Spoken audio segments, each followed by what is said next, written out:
Hello, welcome back to another Monday with the Poultry. Today we're doing things slightly differently. I'm actually at home and it's actually Sunday night, but today was the auction, the first auction that I go to. It was the first one they've done this year.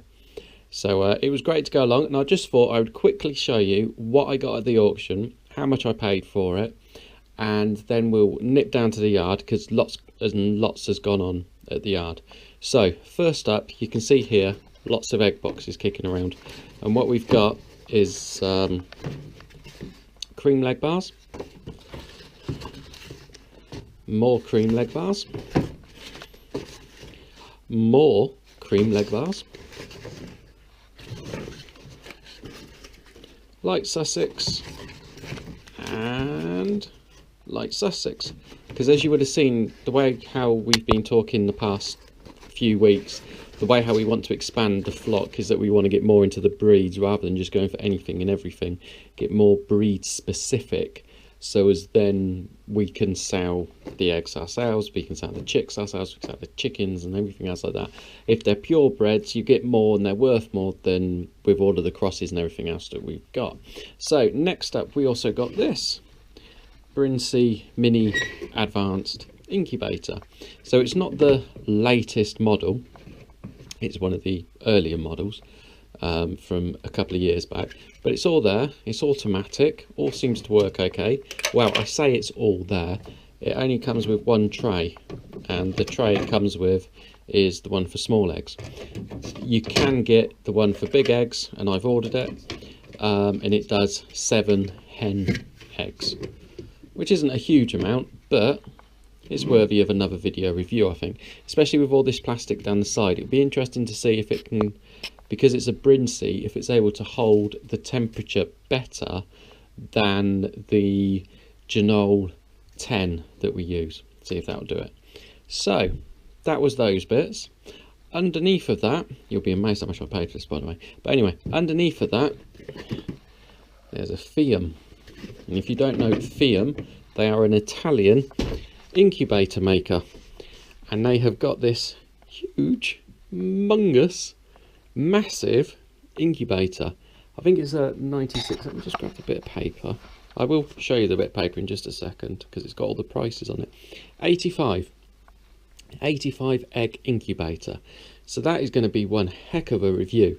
I'm going to have to plan everything and get everything sorted just right. I've got to find a place to put it because it's about 80 centimeters across. So yeah, I've got to try to find a place to put it, then try to get 85 eggs to stock it, and then go from there. So excuse me while I just slide a chair out the way. You might have already been able to see it out of the corner of your eyes, but there was this. Yeah, you see, look at that. This is what you call a wife annoyer. At least that's what I think I should call it. The look on my wife's face when I brought it in. It's a curfew incubator, and if you don't know curfew, they've actually gone out of business now, but they made some brilliant incubators. So this one's got the one tray at the bottom for the hatching and 2 trays there for the eggs. It seems to be there. It does have a couple of minor issues with it, in that when we tried to level up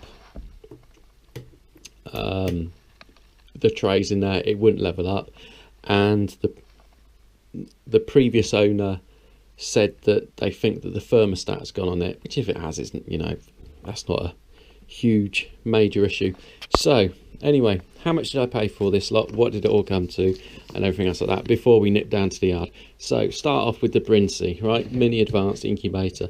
I looked at them on the internet earlier, and the current ones, they go for 150, I think it is, the current operational ones, which is a newer version of this. There's not a lot that changes in them. So Poultry mini incubator, right, £25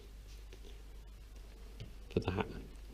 25 quid. I couldn't believe it when I got it for 25 quid. You won't even get them on eBay for 25 quid. Okay, next up, the curfew one, the cabinet incubator. Yes, it's got a few issues, but we'll be able to get in there and sort it out, right? Have a guess. How much do you think? How much do you think? How much do you think? 45 quid. Did you think 45 quid? I see. I might even just flog it on eBay just like that. Next up, the Fium. Right, 85 egg incubator, fully working, seems to be going well. And, you know, given the prices that we've paid so far, what do you think it'll be? £28. Yep, that's right. These 3 incubators brought for less than 100 quid. Amazing. I couldn't believe it. There was so many people at the auction as well today. It was absolutely heaving because it was the first one they've done this year. But yeah, I got them for those prices. Crazy. So then we got 12 leg bars, which I got for 11. Cream leg bars, so that's just 6 of them that I got for just a £5. Again, these are less than eBay prices, but obviously on eBay you have to add on all the postage and all of that, and people sting you for that. This other one was marked up as 6 Welsh Summers, but they're not Welsh Summer eggs, they are actually like Sussex eggs, and they were just a £5. Another load of cream leg bars for 6 quid, that's these ones there, and 12 light Sussex for just a £5.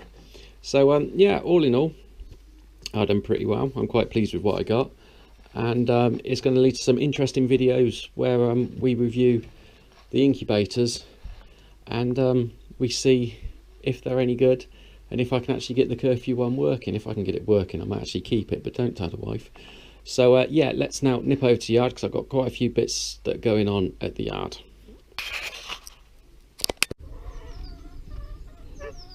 There we go, and as if by magic and a good night's sleep and a little bit of video editory wonderfulness, we're down the yard.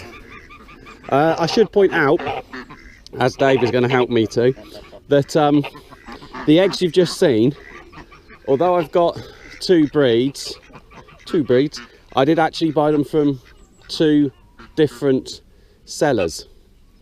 So what that means is that we've got the is that from one lot we'll just keep the males and we will be able to sell on the females, and from the other lot we'll just keep the females and we'll probably eat the males. So that way we don't have any interbreeding. Even though all the chickens all go back into bred, you don't really want brothers and sisters because you want a good healthy flock. So yeah, I just thought I'd point out that because I forgot to point it out when I was doing the recording last night. So anyway, here we are down the yard. What's changed? A few bits actually. You can see we've got this here. I can say, quite honestly, I made this. This is what I call the FGD. And FGD stands for Flaming Good Drinker. Honest Gov, it does. So what it is just basically a drinker for the ducks and the geese. And it's controlled in there by a float valve, which is obviously connected up to the water butt. So what would happen is that they would drink, water level goes down, water comes out of the water butt and goes into that. So what we're going to eventually do is we're going to eventually have this all split up. So we're going to have more of these, obviously, for the other geese. And we're going to have it split up so as we can also do the chickens as well. Because I also made a chicken drinker, slightly different. Look over there on the fence. Tree rat, otherwise known as a squirrel. Just bouncing along. So yeah, we're going to... I've got one made up for the chickens. I just need to finish it off, but because it was Easter weekend I couldn't get any stuff that I needed yesterday, Easter Sunday. So yeah, we're going to finish them off. You'll be able to see them in next week's video, and then as and when I make some more, now I've made one, I know roughly what I need to change and what I need to do, what needs to be improved. So I'll record the next ones, and then as I record the next ones I'll get the videos up for them as well. They're dead easy to make. That one up there cost me about a tenner to make, just with parts from Wix's. Unlike these videos you watch where they're all in America and it goes, if you go down to Farm Supply and you buy this and you buy that, and you're just like, wow, we don't have Farm Supply in the UK. So yeah, but if you go down to Wix's you can just buy this and that, or even B&Q and buy this and that, and yeah, you'll be able to make them. So yeah, these are the chicks that were inside in the brooder. They come off of ours, so they're hybrids. I think we've got 1 male and 3 girls, I think, but we moved them outside because we wanted to put the lavender bantams. Am I saying that right? I got pulled up on that last week, sorry. I did go to the auction yesterday and they were all speaking Kentish, So I did try, I listened as they were saying the eggs, and it was bantam, and then it was bantam, and then it was bantham. I was like, oh my God, I don't quite know how to say it. But yeah, so anyway, we had to make space in the brooder. So to make space in the brooder, we brought these guys out here. We kicked the 3 gills that were in here out. So yeah, they're happy, they're healthy, they're growing, they're enjoying it. And I didn't capture on video that moment where you first release the chicks and they jump out and they look around and they go, oh my God. And then they spread their wings and fly and they're just like, what the hell just happened there? But yeah, I will try to with the next ones because that was quite amusing to watch actually with these guys. There's Mr. Herky. So quails are fine. They're all still in there. None of them are laying yet. So of the chickens we kicked out of that one, 2 of them have decided to come in here and make in here their home. They didn't like being in with the main flock. We've always said we had Mr. Cake and Mrs. Present. Mrs. Present has really over the last 3 weeks or so changed to become Mr. Present. There are some chickens that you really have to wait until they reach like 6 months of age to be able to work out, is it a girl, is it a boy? So yeah, we reckon we got 2 cockerels there, but that's not a problem. And what else have I done? Oh, I've put up this fencing around here, as you can see. The chickens don't really use it as a fence, they just go under it, round it. So I need to finish it off with some tent pegs. So what's going to happen is with those eggs you saw, I need to then split up the breeds once they become big enough. So I'm just getting this in ready so I can see where I am and what's going on. So this will either be for the leg bars or the Sussexes. We then have another coop. You can see they've been playing with letters from out the hanging baskets. We then have another coop at home, which would then either go here or maybe over there, the other side of the metal run, and I'll expand our area out. And that would then be for the light Sussex or the leg bars, depending on which way I decide to work it. So yeah, as you saw, they're just going up, and hanging baskets we put up a couple of weeks ago.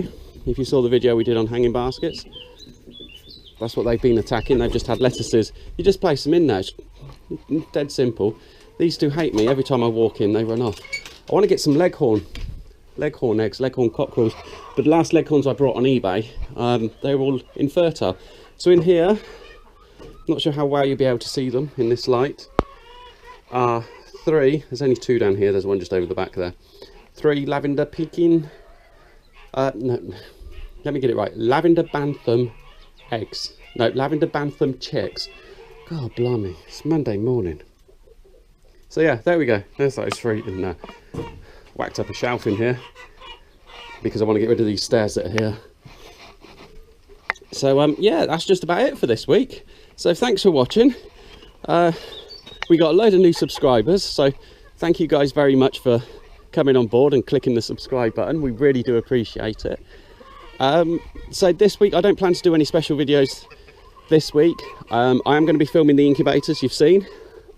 Just got to work out how to load them up with eggs, where to get the eggs from, because that's a fair few eggs, and I don't think our little flock here can do that many eggs for that amount of time. I'll do ones on the drinkers as and when I get around to making the next ones.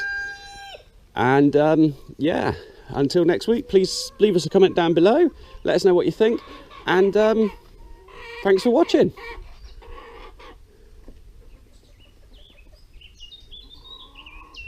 That's your cue where you're meant to go cock-a-doodle-doo like you've been doing all morning long. Nope, they're not going to do anything. Oh, there we go. That was one behind me. Okay, thanks for watching. Bye-bye.